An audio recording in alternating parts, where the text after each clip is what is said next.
Bonjour, je suis Lauriane Desquès, chargée de plaidoyer au sein d'Action Santé Mondiale, une ONG qui se mobilise auprès de la France et des institutions européennes pour favoriser de meilleures politiques et davantage de financement en faveur de la santé pour tous.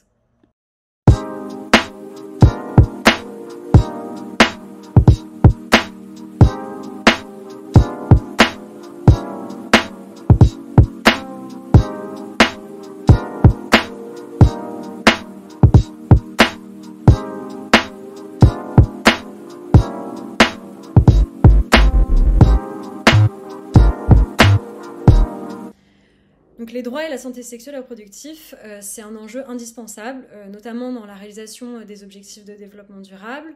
Pourquoi ? Parce que ça permet de réduire les inégalités, notamment en favorisant l'égalité entre les femmes et les hommes, mais aussi en favorisant la réalisation de la couverture santé universelle. Donc les DSSR, c'est un droit humain qui est fondamental et pour autant, encore des millions de femmes dans le monde rencontrent des difficultés pour y accéder.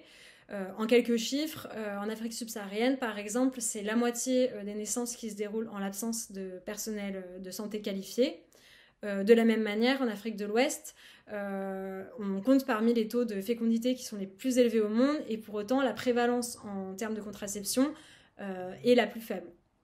Donc, à titre d'exemple, c'est environ 25% des femmes mariées âgées entre 15 et 49 ans qui souhaitent espacer ou limiter les naissances et qui pour autant n'ont pas accès à des méthodes de contraception modernes.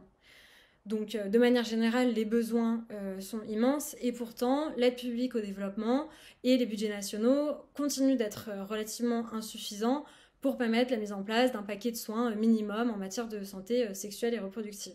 Sur ces questions, la France a un positionnement qui est relativement fort au sein des enceintes internationales. Donc ça s'illustre notamment par son accueil du Forum Génération Égalité en juin 2021 et également par son lead de la coalition DSSR. Donc au sein de cette coalition, la France pousse pour des actions collectives relativement ambitieuses, ce qui est une bonne chose.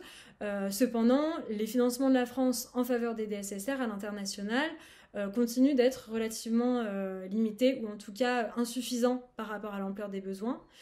Donc si la France veut être à la hauteur des discours qu'elle porte et puis jouer un rôle de leadership reconnu et légitime au sein des enceintes internationales, c'est indispensable qu'elle augmente ses financements, que la France augmente à la fois ses engagements politiques mais aussi ses engagements financiers en faveur des DSSR.